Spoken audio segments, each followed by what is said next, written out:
नमस्कार, आप देख रहे हैं इंडिया टीवी। आपके साथ मैं हूं मीनाक्षी जोशी। पहली बड़ी खबर पंजाब से। पंजाब में चुनाव टालने की मांग हो रही है। इस बीच चुनाव आयोग से बड़ी खबर। चुनाव आयोग ने वोटिंग की तारीख पर मंथन के लिए एक मीटिंग बुलाई है। पंजाब के सीएम चरणजीत सिंह चन्नी, बीजेपी और कैप्टन की पार्टी ने गुरु रविदास जयंती की वजह से चुनाव टालने की मांग की है। 14 फरवरी को वोटिंग होनी है और 16 फरवरी को गुरु रविदास जयंती है। दलील ये दी जा रही है कि ऐसी कम्युनिटी के लोग इस दौरान वाराणसी जाते हैं, जिसका असर वोटिंग पर पड़ेगा, इसलिए तारीखों को टाल दिया जाए। इस पर हमारे साथ संवाददाता पुनीत परिंजा जुड़े हुए हैं। पुनीत, हमने एक मुख्यमंत्री का पत्र जरूर देखा था जो चुनाव आयोग को भेजा गया था। अब चुनाव आयोग क्या लगता है, इन तारीखों को टालने के पक्ष में है या कोई ऐसी फुगबुगाहट है? देखिए, जाहिर तौर पर जिस तरह से पंजाब के मुख्यमंत्री चरणजीत सिंह चन्नी पहले यह बोल चुके हैं और उसके बाद बीजेपी और फिर कैप्टन अमरिंदर सिंह, सभी पार्टियां जो है वो एक सुर में ये कह रही हैं कि चुनाव की तारीख को आगे बढ़ाया जाए, क्योंकि 16 फरवरी को पंजाब में श्री गुरु रविदास जयंती है और इस मौके पर दलित समुदाय जो है वो वाराणसी और अन्य तीर्थ स्थान जो है वहां पर गुरुपुरब मनाने के लिए जाते हैं। और जाहिर तौर पर इसका सीधा असर, क्योंकि पंजाब की अगर हम बात करें तो दलित जो वोट बैंक है उसमें सबकी नजर है और इसी के मद्देनजर रखते हुए अब तमाम पार्टियां जो हैं वो इस तारीख को आगे बढ़ाने पर बात कर रही हैं। और यही वजह है कि आज चुनाव आयोग की तरफ से भी एक बैठक बुलाई गई है। हो सकता है कि इसके ऊपर कुछ निर्णय लिया जा सके, लेकिन बहरहाल अभी सबकी नजरें जो है वो चुनाव आयोग की बैठक पर ही लगी हुई हैं।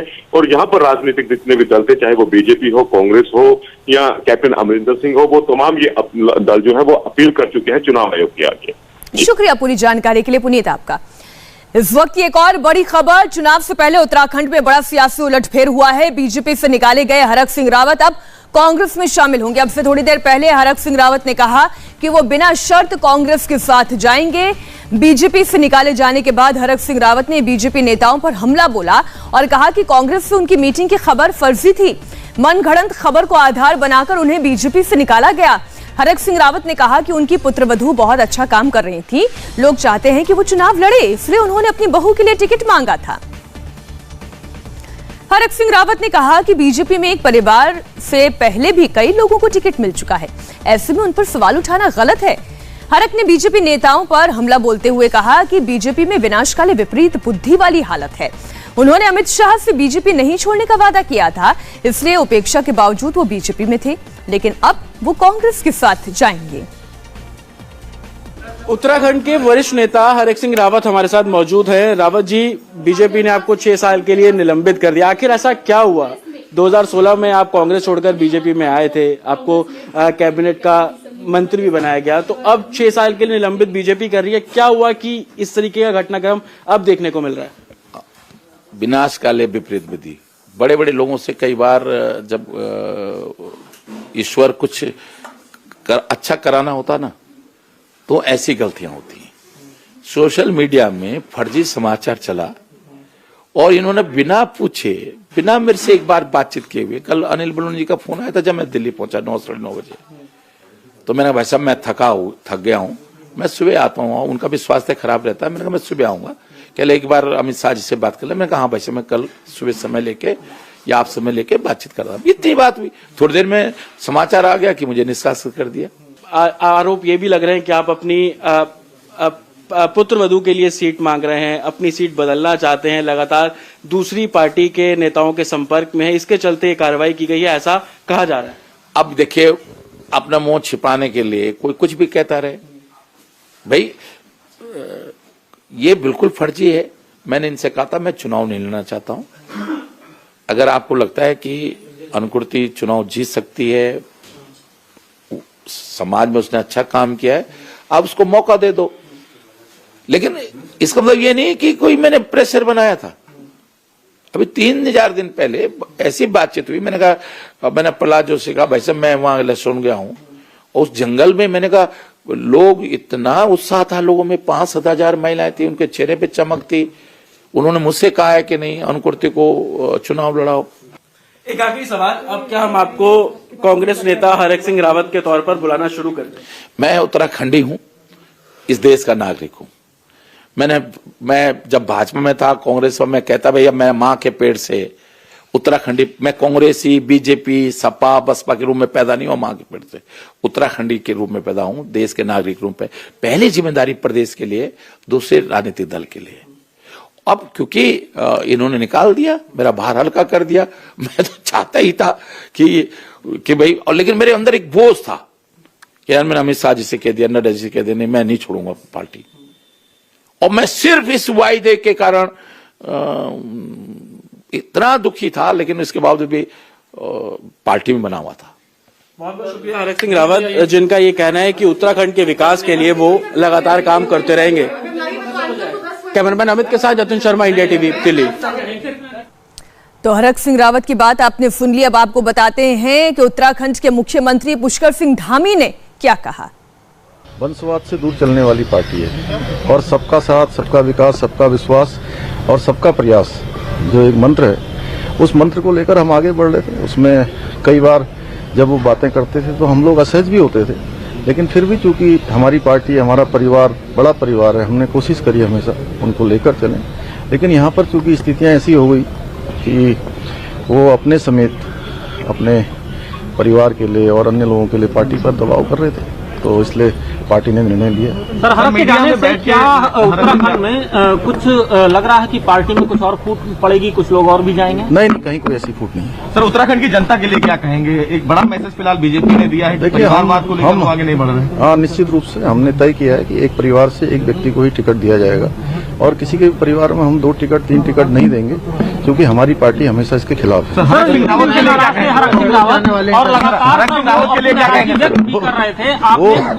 उनका लंबा अनुभव है और वो स्वयं तय करेंगे अपने बारे में।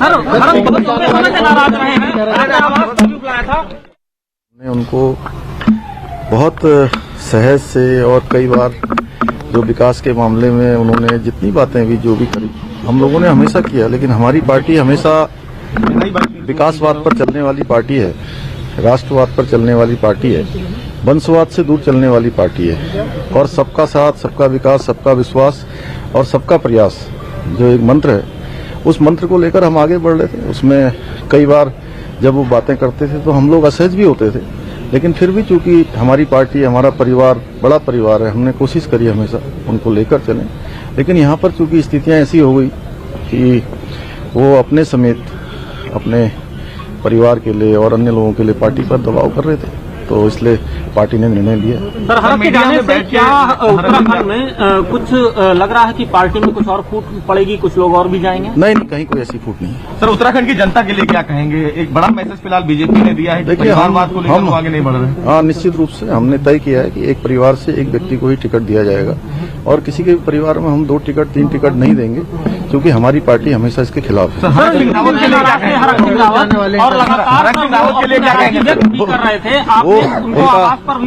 उनका लंबा अनुभव है और वो स्वयं तय करेंगे अपने बारे में। तो आपने पुष्कर सिंह धामी की भी बात सुन ली। अब हरक सिंह रावत से जुड़ी हुई 3 बड़ी खबरें एक एक करके हम आपके सामने रख देते हैं। ये देखिए, पहले ये तस्वीर आप देखिए। हरक सिंह रावत भावुक दिखाई दे रहे हैं, आंखें नम दिखाई दे रही हैं, बार बार पानी पी रहे हैं, अपने आप को संभालने की कोशिश कर रहे हैं। तो चाहे बात उत्तर प्रदेश की हो या उत्तराखंड की हो, दल बदल हर तरफ जारी है। और हरक सिंह रावत जो कि लंबे समय से राजनीति में हैं, बीजेपी में वो आए और फिर उन्होंने ये भी कहा कि मेरे मन पर एक बोझ भी था कि मैंने वादा किया था अमित शाह से कि मैं बीजेपी नहीं छोड़ूंगा, बीजेपी में रहूंगा, लेकिन लगातार हो रहे अनादर की वजह से, उपेक्षा की वजह से मेरे पास और कोई चारा नहीं रहा। 6 साल के लिए जब बीजेपी से निकाल ही दिया गया है तो कांग्रेस में शामिल होना भी उनका तय है। ये तो आपने उनके खुद के बयान में सुन लिया। इस वक्त की बड़ी खबर आपको बता दें, धामी कैबिनेट से हरक सिंह रावत बर्खास्त कर दिए गए। उसके बाद पार्टी विरोधी गतिविधियों के नाम पर 6 साल के लिए पार्टी से निलंबित भी कर दिया गया। अब नाराजगी क्यों है हरक सिंह रावत की, ये भी हम आपको बता रहे हैं। वो अपनी पुत्र वधू के लिए टिकट की मांग कर रहे थे, लेकिन चूंकि बीजेपी परिवारवादी पार्टी नहीं है, अभी थोड़ी देर पहले आपने पुष्कर सिंह धामी का वर्जन सुना, उन्होंने कहा कि हमने ये तय कर रखा है एक परिवार में एक ही टिकट दिया जाएगा। ऐसे में हरक सिंह रावत को भी टिकट देना, फिर उनके पुत्र वधू को भी टिकट देना, ये संभव नहीं था। फिर जिस तरीके के बयान आ रहे थे वो कहीं ना कहीं एक परेशानी खड़ी कर रहे थे हरक सिंह रावत के लिए भी, पार्टी के लिए भी, और अंततः उन्हें 6 साल के लिए पार्टी से निष्कासित कर दिया गया। हमारे साथ संवाददाता जतिन जुड़ गए इस खबर पर। जतिन, अब अगला कदम क्या होगा हरक सिंह रावत का? जी देखिए, हरक सिंह रावत अब कांग्रेस के तमाम नेता जो है उनसे बात करने की कोशिश कर रहे हैं, उनसे लगातार संपर्क कर रहे हैं। उन्होंने साफ तौर पर यही कहा है कि वो बहुत जल्द कांग्रेस जो है वो ज्वाइन करेंगे, उत्तराखंड के हित को लेकर काम करेंगे। हालांकि जब हमने उनसे पूछा कि उनकी नाराजगी किस बात को लेकर थी, क्योंकि उन्होंने मेडिकल कॉलेज को लेकर अपनी आवाज उठाई और बीजेपी ने वो मेडिकल कॉलेज पास भी किया, उसके लिए फंड भी अलॉट कर दिया, लेकिन उनका ये कहना था कि कुछ और मुद्दे भी है। उन मुद्दों को लेकर वो लगातार बीजेपी के तमाम जो नेता है, खासतौर पर उत्तराखंड के जो मुख्यमंत्री है धामी, उनसे लगातार बात कर रहे थे। लेकिन जब उनके मुद्दे सुलझाए नहीं गए तो अब जाकर उनके ऊपर ये आरोप लगाए जा रहे हैं कि वो कांग्रेस के तमाम नेताओं के संपर्क में है। लेकिन कांग्रेस के नेताओं में वो भले ही संपर्क में हो, सबसे ज्यादा विचलित इस वक्त हरीश रावत होंगे। वो नहीं चाहेंगे कि हरक सिंह रावत की कांग्रेस में वापसी हो। आज बिल्कुल, क्योंकि हमने ये सवाल हरक सिंह रावत से भी पूछा कि क्या वो हरीश रावत के नेतृत्व में अगर सरकार बनती है तो काम करेंगे, क्या उनके नीचे काम करेंगे। तो उनका यही कहना है कि वो मेरे बड़े भाई के तौर पर हैं, उनके साथ वो पहले भी काम कर चुके हैं, उनको कोई समस्या नहीं है बात करने को लेकर। लेकिन अभी कांग्रेस के तमाम नेताओं के साथ उनकी बातचीत जो है वो चल रही है और वो अभी अपने पत्ते साफ तौर पर खोलने को तैयार नहीं है। जब हमने उनसे पूछा कि किन नेताओं के वो संपर्क में है, किन से अभी तक बात कर चुके हैं, क्योंकि अटकलें बात की भी है कि वो देर रात सोनिया गांधी से भी बात कर चुके हैं। हालांकि इन सभी बिल्कुल जितेंद्र, आप बने रहिए हमारे साथ। हमारे सहयोगी देवेंद्र पराशर भी इस खबर पर जुड़ गए। देवेंद्र, अब छोड़ने के पीछे कारण क्या है ये तो कमोबेश समझ में आ रहा है, लेकिन क्या केवल टिकट ही एक वजह है या अन्य वजह भी है इसके साथ? नहीं, सिर्फ और सिर्फ टिकट ही इस बात को लेकर वजह है, जिसके चलते ये लगातार दबाव बना रहे थे पार्टी के ऊपर, और पार्टी इस बात को लेकर तैयार नहीं थी। और दूसरी चीज, जब पार्टी ने मना कर दिया था कि इतने टिकट नहीं मिलेंगे, जैसे आपने पुष्कर सिंह धामी को भी सुना होगा कि 2 या 3 टिकट का मतलब यह है कि हरक सिंह रावत अपनी सीट बदलना चाहते थे, कोटद्वार से वो केदारनाथ जाना चाहते थे। दूसरी लैंसडाउन की सीट पे अपनी पुत्रवधू के लिए चाहते थे। इसके अलावा एक और लोक गायिका है, उनके लिए एक अलग सीट पर डिमांड कर रहे थे। इसलिए पुष्कर सिंह धामी बार बार कह रहे थे 2 या 3, 2 या 3, 2 मतलब 2 इनके परिवार के लोग, इसके अलावा एक और टिकट की डिमांड वो कर रहे थे। पार्टी ने जब इस बात को लेकर मना कर दिया तो उसके बाद हरक सिंह रावत ने अपने तेवर दिखाने शुरू कर दिए थे। और आपको याद होगा कि देहरादून में किस प्रकार से एक ही होटल में हरक सिंह रावत हरीश रावत के साथ अगल बगल के कमरे में थे, और ये माना गया था कि दोनों के बीच मुलाकात भी हुई है। काफी देर तक दोनों उस होटल में रहे थे, अगल बगल के कमरे में रहे थे। और जाहिर तौर पर होटल में बहुत सारे कमरे होते हैं जो कि इंटरकनेक्टेड होते हैं, तो ये माना गया था कि शायद वो इंटरकनेक्टेड कमरा रहा होगा, दोनों के बीच बातचीत हुई होगी। बीजेपी आलाकमान इस बात को लेकर बहुत नाराज था। बीजेपी के राज्यसभा सांसद है अनिल बलूनी, जिनका नाम भी लिया हरक सिंह रावत ने, वो लगातार कोशिश कर रहे थे हरक सिंह रावत को समझाने की। कल जब वो बात नहीं बनी तो जाहिर तौर पे पार्टी को लग गया कि कांग्रेस नेताओं के संपर्क में है, और उत्तराखंड कांग्रेस के जो प्रभारी हैं उनके साथ इनकी ऑलरेडी बातचीत चल रही थी। उसके बाद ये निष्कासन का फैसला लिया गया। मीनाक्षी, शुक्रिया पूरी जानकारी के लिए देवेंद्र आपका। अब अगली बड़ी खबर उत्तर प्रदेश से है। उत्तर प्रदेश में कैंडिडेट्स की पहली लिस्ट के ऐलान के बाद अब बीजेपी का फोकस पूर्वांचल में बड़ा असर रखने वाले निषाद पार्टी और अपना दल के साथ सीट शेयरिंग फॉर्मूले को फाइनल करना है। बीजेपी कोर ग्रुप की आज और कल दिल्ली में अहम बैठक हो रही है। इस बैठक में निषाद पार्टी और अपना दल से सीट बंटवारे पर फाइनल बात होगी। सीएम योगी आदित्यनाथ भी कोर ग्रुप की बैठक के लिए दिल्ली पहुंच रहे हैं। इसके अलावा बीजेपी कोर ग्रुप में आज पंजाब की सीटों पर भी मंथन होगा। पंजाब में बीजेपी ने कैप्टन अमरिंदर और सुखदेव सिंह ढींडसा से गठबंधन किया है। इससे पहले कोर ग्रुप ने उत्तराखंड और गोवा पर चर्चा पूरी कर ली। 19 जनवरी को पीएम मोदी की अगुवाई में बीजेपी की केंद्रीय चुनाव समिति की बैठक होगी। माना जा रहा है कि 20 या 21 जनवरी को कैंडिडेट्स की अगली लिस्ट आ सकती है। बीजेपी ने उत्तर प्रदेश के लिए अपनी पहली लिस्ट में वेस्टर्न यूपी पर फोकस किया था और 107 कैंडिडेट्स का ऐलान किया था। अब बीजेपी पूर्वांचल पर मंथन कर रही है, जहां 2017 में बीजेपी ने सबको चौंकाया था। 2017 में पूर्वांचल की 164 सीटों में से बीजेपी गठबंधन को 115 सीटें मिली थी। हमारे साथ लगातार देवेंद्र पराशर जुड़े हुए हैं, अब हम उन्हीं से जानकारी ले लेते हैं। पूर्वांचल जो कि देवेंद्र बीजेपी का स्ट्रॉन्ग होल्ड है, ऐसे में यहां पर टिकट बंटवारों पर किस किस तरीके से रणनीति बनाई जा रही है? अभी मीनाक्षी, जिन टिकटों को लेकर चर्चा होगी, जिन सीटों को लेकर चर्चा होगी, आज की बैठक करें, कल की बैठक करें या परसों की चुनाव समिति की बैठक करें, उसमें तीसरे, चौथे और 5वें फेज की जो सीटें हैं उनको लेकर चर्चा होनी है। इसके अलावा एक बैठक और होगी, मतलब अभी 2 केंद्रीय चुनाव समिति की बैठक होनी है, यूपी की सभी सीटों के लिए।